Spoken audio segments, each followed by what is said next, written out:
wabarakatuh. Om Swastiastu, Namo Buddhaya, Salam Kebajikan. Kembali lagi kita di podcast LP3S. Nah, saat ini kita telah kedatangan tamu istimewa nih. Ada Pak Ubedillah Badrun dari Sosiologi UNJ, Pak ya, dan juga aktivis 98. Nah, tema pembahasan kali ini adalah aktivis aktivis digital di era saat ini gitu, atau di zaman saat ini. Bagaimana aktivis digital saat ini itu mulai bertransformasi ya. Nah, mungkin diawali dulu nih Pak, dari Pak Ubed sendiri kan juga pernah ya melaporkan nih kasus yang juga lumayan berat juga Pak. Iya. Kasus Gibran ya. Nah, bagaimana Pak? Apa pelajaran yang mungkin bisa dibagi pada teman-teman semua? Iya, pertama saya kira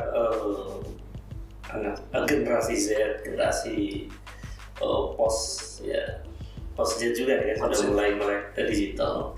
Dan generasi milenial saya kira menjadi generasi yang sangat penting untuk melek politik. Betul. Sekaligus juga melek digital. Jadi kalau pelajaran berharga dari apa yang saya lakukan pada Januari lalu ketika melaporkan ke KPK itu adalah bahwa setiap kita melangkah untuk melakukan sesuatu, basis datanya harus kuat. Basis data. Jadi data, kemudian argumen yang kokoh, dasar-dasar hukum yang kuat, itu yang menjadi poin penting bagaimana sebuah langkah itu kemudian direspon publik. Karena begitu kita melangkah memasuki area yang sangat sensitif ya, KPK itu pasti akan menjadi milik publik. Sebetulnya ramai-ramai di media sosial terkait dengan hashtag tagar-tagar yang membuat mungkin anak-anak muda itu mulai politik ya. Misalnya tagar reformasi di korupsi gitu. Nah, menurut pandangan Bapak nih Pak, apa sih yang membedakan mungkin aktivis, kan Bapaknya aktivis lintas generasi nih. Jadi mungkin di tahun 66, 98 sampai saat ini tuh kira-kira apa yang membedakan pola aktivis sekarang gitu? Saya kira secara substansi pemikiran, karena demokrasi ini kan panjang ya, lahir dari bahkan zaman Yunani sampai abad ke-19 ketika peristiwa revolusi Prancis dan seterusnya. Artinya apa? Sejak tahun 66 sebetulnya para aktivis itu sudah mengenal konsep demokrasi dengan baik. Dan mereka sangat menolak praktek otoritarianisme misalnya.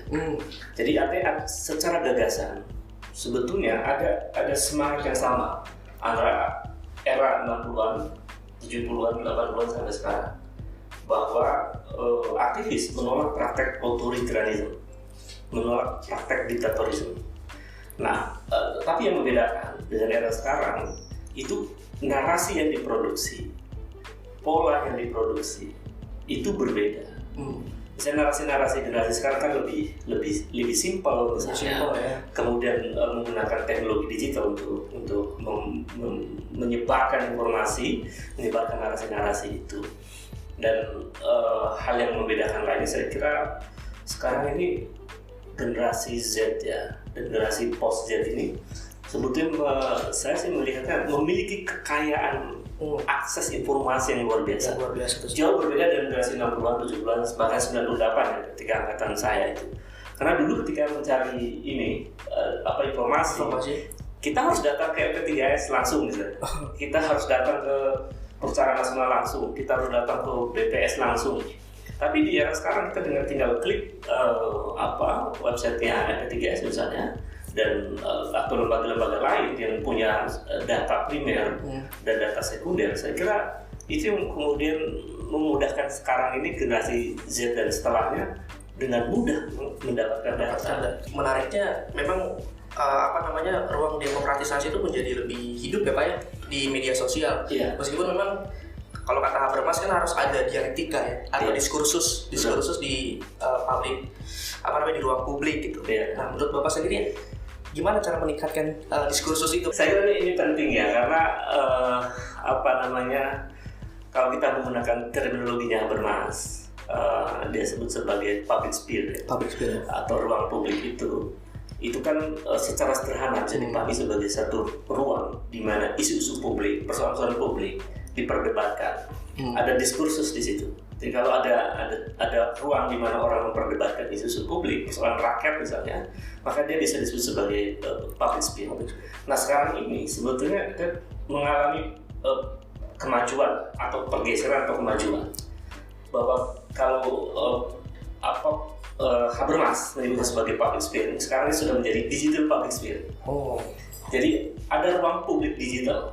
Kalau dulu ruang publik itu di kafe-kafe, di ruang-ruangan seminar, atau di bawah pohon dan lain-lain yang di mana orang bisa merdeka, kelompok berjuisir di Eropa pada waktu itu yang menyampaikan aspirasinya dan mengekspresikan pikirannya di ruang yang nyata, yang empirik. Sekarang orang mendiskusikan sesuatu itu sudah di ruang digital.